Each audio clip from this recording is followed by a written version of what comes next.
What kind of tea do you have there, Sean? Earl Grey. Oh, very nice. A little bit of caffeine in the morning. Classic. Yeah.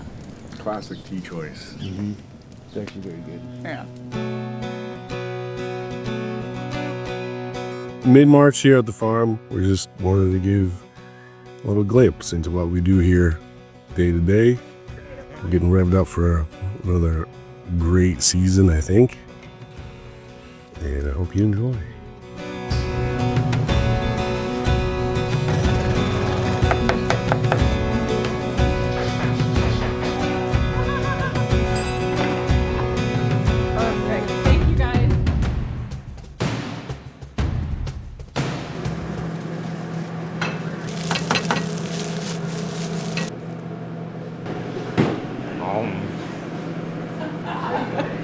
Ready to start the day. Gonzalo. This is Gonzalo. Today we're gonna start making some prep for the farm. Today is Birria day. So we get to see that later. Yes. And then I get to have some for lunch maybe. Absolutely. I agree. Okay, great.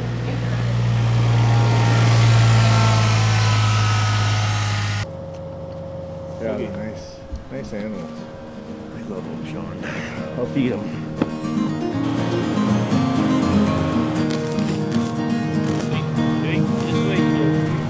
Just wait there, girls.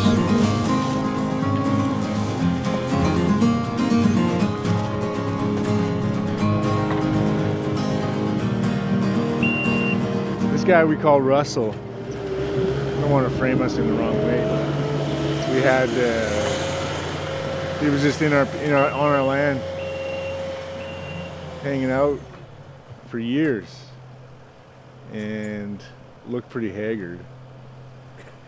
So we put her in the pen. And there she is. Part of the and family. you can see her genetics mixing into the herd. She's been pretty happy. I find she's always one of the ones to get out though. Yeah. She's a troublemaker. Yeah. Yeah. Look at this nice little calf we just got. Yeah. There you go. Isn't he sweetie?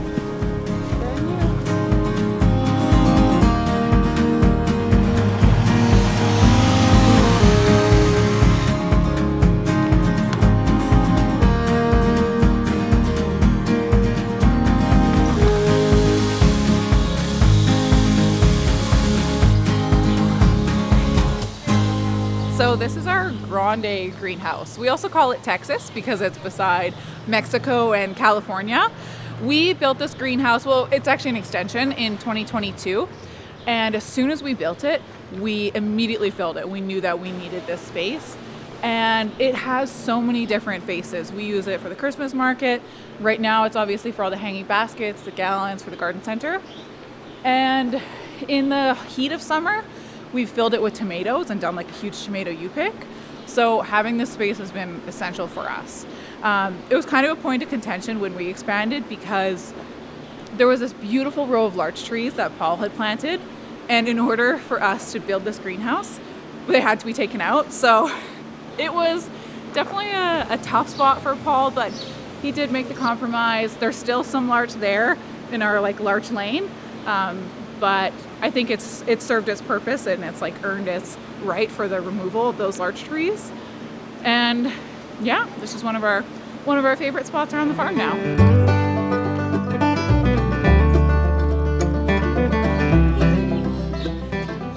Yeah, I need to drive the quad. You coming with?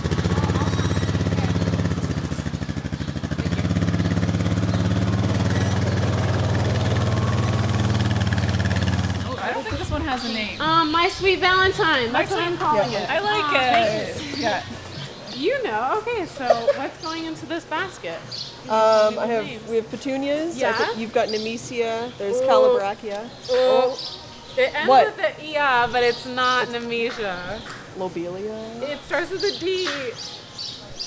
Daisha. Yep. I'm like, what?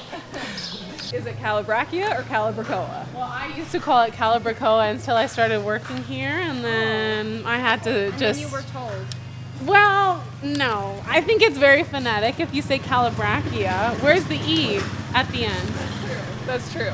And I mean, you do have the Spell it out. N-C-H-O-A. What is that? How does that sound? calabracoa. Coa. How did your professor say it? Calabracoa. Let me see if I can find you a plug that you're not going to know, Kelsey. Okay. I dare you. Okay. Let's see what I can find. Is anybody missing?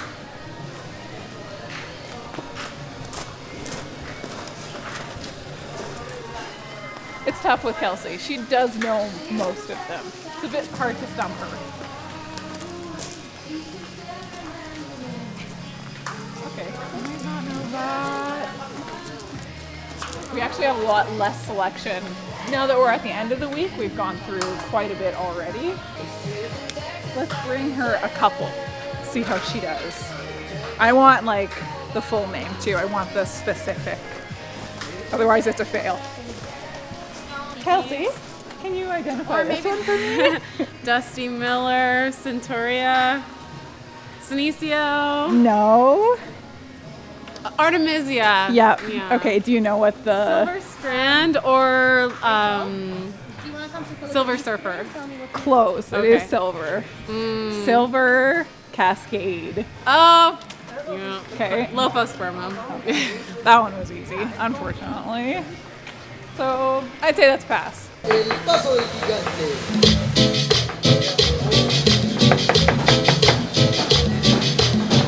now we take some tomatoes and we put this here into the water.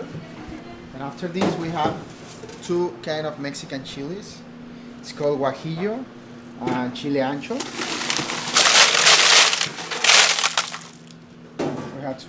We have to drop all these chilies here. And the final step, garlic. Fresh garlic cloves.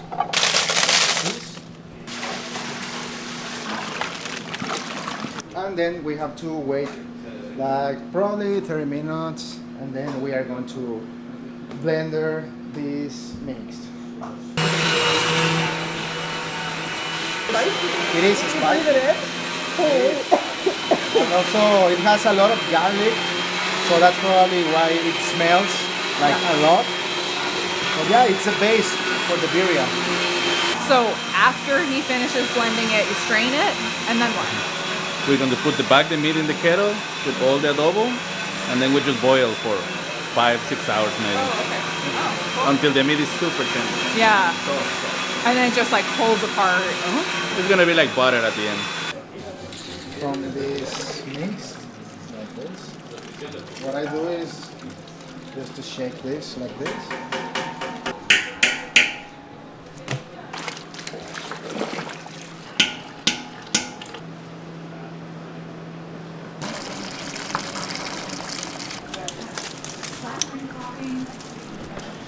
And water. We have here cinnamon sticks, bay leaves, some salt, garlic and onion powder, paprika, ground cumin, and ground cloves. We have some marrow bones to get some flavor into the birria. So we are gonna wait a little bit longer and then we are gonna start adding all of these spices and also the bones. And then we are gonna let them broil like for probably 4 hours. And after this process, we are gonna get a very delicious birria.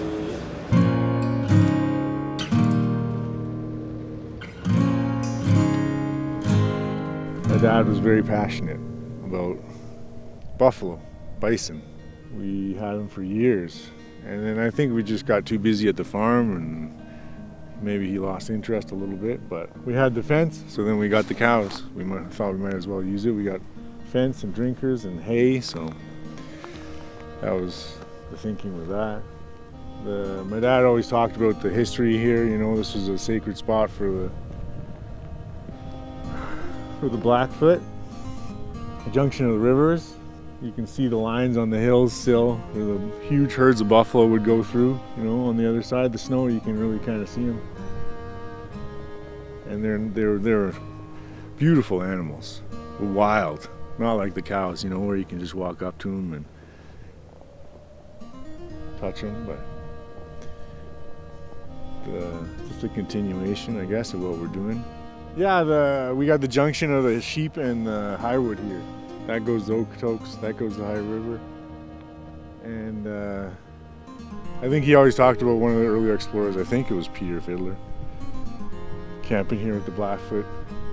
And that was early, you know, before there was probably forts here. And yeah, I think that's part of inspiration, you know, just with the Saskatoons too. I think Peter Fiddler talked about the Saskatoons.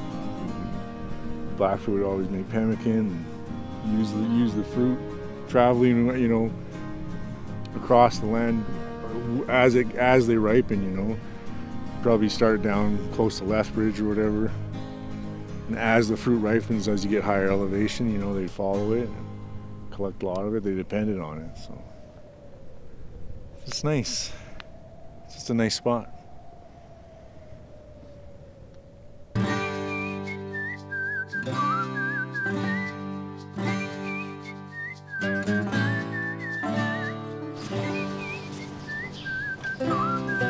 Seeding today. So look to that you can see because I see that onions. We can show on parsley because this is pelleted seeds. It's round and easy to seed. Yeah, you get a lot of pelleted seed just because they put a coating on it to make it easier to seed. Like these are unpelleted, the onions. So you can see they're odd shaped. So let's just show them the onions. Yeah. Italian onion, Florence, red long of Florence. Great, nice flavor. But we start early. When did you start? You started beginning of March, right? Yeah, beginning of March, like maybe March 1st, March 2nd. You start with the leeks and celeriac. Okay, now maybe I change seeds. Stefan used to do all this by hand, which is crazy. No, yeah. So we got this. It's just basically a little vacuum.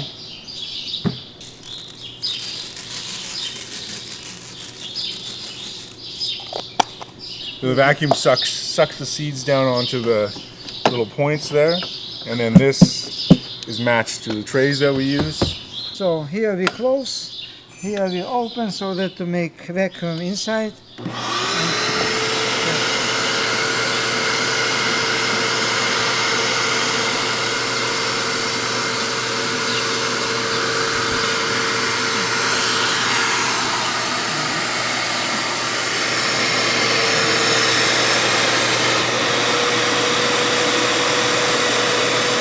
Yeah, you can see. Nice and consistent. So we soil, we grated it.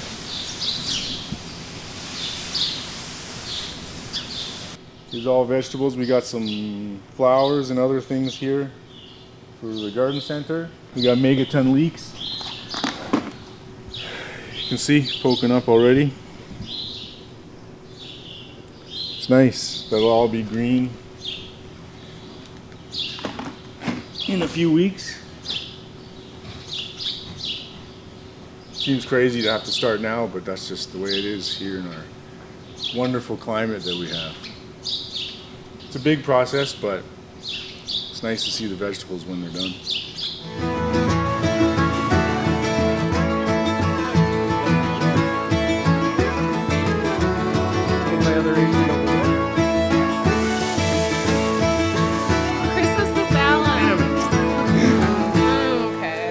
Red ember. That's kind of like, honestly, it's kind of like cooking in the kitchen. You know, you get your apron. Yeah. You're like, okay, this is my. You get your ingredients. The ingredients. This is my inspiration ingredient, which is this campfire red ember bittins. She's the base. She's the base. Just a quick thought. Silver, purple, pink. I like it. Yeah. This is where it gets tough because once you get near the end, you start losing out the full palettes for things. So I don't know if I have the right red that I want with this. So that's where the creativity comes in because you're like, oh, I don't have butter. how am I gonna make this? So I don't have my butter. What kind of red do you want? There's this Cascadia's chili red. Oh, it could be a center. It could be a center. Perfect. It's gonna have to because there's only one flat of it. Yeah. So there's always like this level of compromise and creative collaboration. I think this one has a yellow eye too, which will actually be quite nice. So I'll pull that up, screenshot it, and then if it's nice, we'll do it again next year. That's the plan. I think that'd be nice. Eucalyptus? Eucalyptus. Beautiful. Look how nice that is. Very nice. Vampire. We did this basket last year and they all sold out within like a couple days and we had people asking for them for weeks. So we're gonna do them again, but we're only doing 50 of them, so limited supply again. Yeah, better come early. Yeah.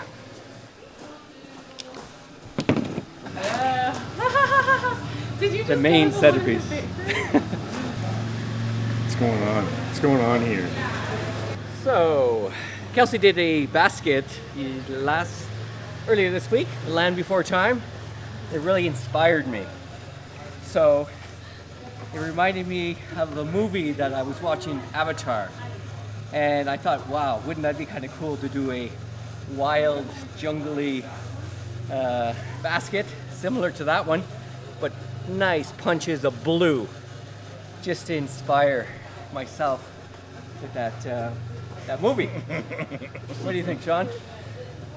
I like the basket. I hate Avatar though. So Really? yeah. Oh, such a great movie. Center. I think that's nice. The variegation and the variegation. Let's lay it out for the people. Okay. Let's show them. Let's show them. And then you can channel your genius. As we talked about, this nice grass is going to be in the middle of the basket, and then we're going to have a pot. These ferns, this is going to be a shade basket actually, and I love doing things in the shade because you don't have to water it as often. And I put a lot of my sun-loving baskets in the shade, and I only have to water them about once a week, which is perfect for me. I'm going to give a couple pops of this petunia on either side, and it's going to cascade over as well. So this is really going to be a cascading basket with some really interesting foliage. The Lismachia, some more color here, and then I'm going to finish it up with this spider plant. It does well in every environment, which is really cool. Don't be afraid to use it actually in your planters because it does so well.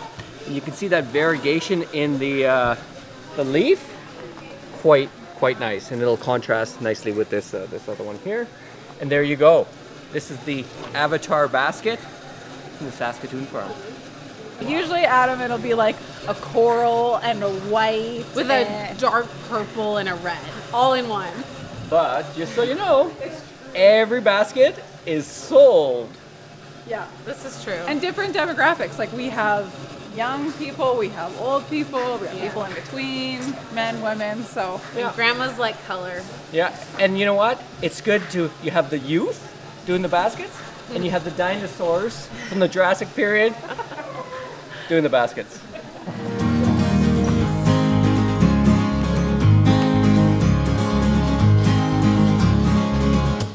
Yeah, what we are doing here is taking these bubbles away from the pulp. And it is normally blood that comes in the meat or some impurities. And after this, we are ready to start adding, first of all, bones, full of flavor.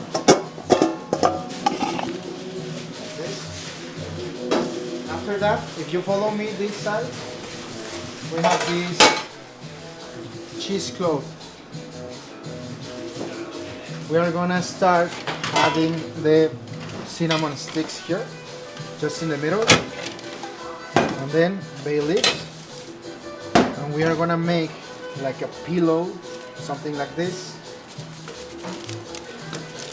to keep this together, and it will be easy to take away from the broth. So we are going to drop this just in a minute. These ingredients that I told you before, paprika, onion, garlic, powder, just like this. And also ground cumin, ground clove. Very important step, salt. And we are gonna mix together.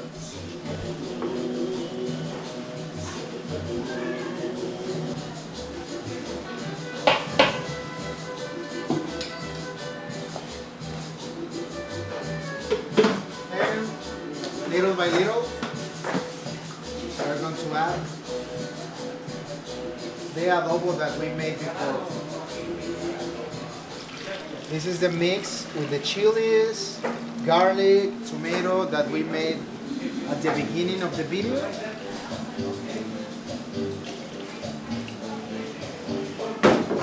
And it's going to give to the birria this colorful red and shiny for the birria. So if you can see, this is full of flavor. When you mix together, it's gonna become a texture, different texture, like very tasty, full of flavor because of the bones and the spices. And it is not spicy or hot at all because these chilies are not that spicy as other different that we use for hot sauces. So I think it's gonna be a delicious birria today.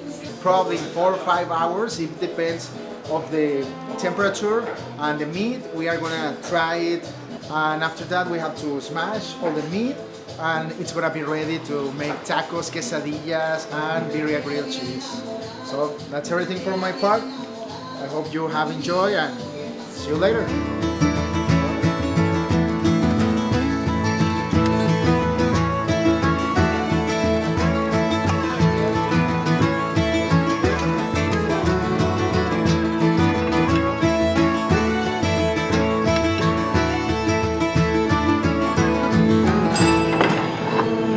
Perfect. Thank you guys.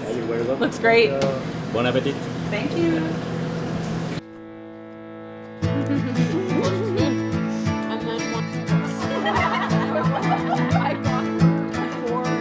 What's for lunch, Adam? Homemade soup. Wow. Yeah. So, thanks Maria for making that soup for me. I'd like to personally thank my wife, Maria. Yeah, big shout out to Maria. Very hearty. Nice. Incredible. What's Japan having? Oh, this is the best food. It's Ukrainian borscht. I mean, you guys are good about it, but I never remember to pack a lunch because it's We just, don't live 2 seconds away. it's too easy to just get food from the restaurant. Yeah. Which maybe isn't great for the budget, but. Don't try it. Dang. That was really good. Avocado toast. Nothing Mexican today. Oh yeah.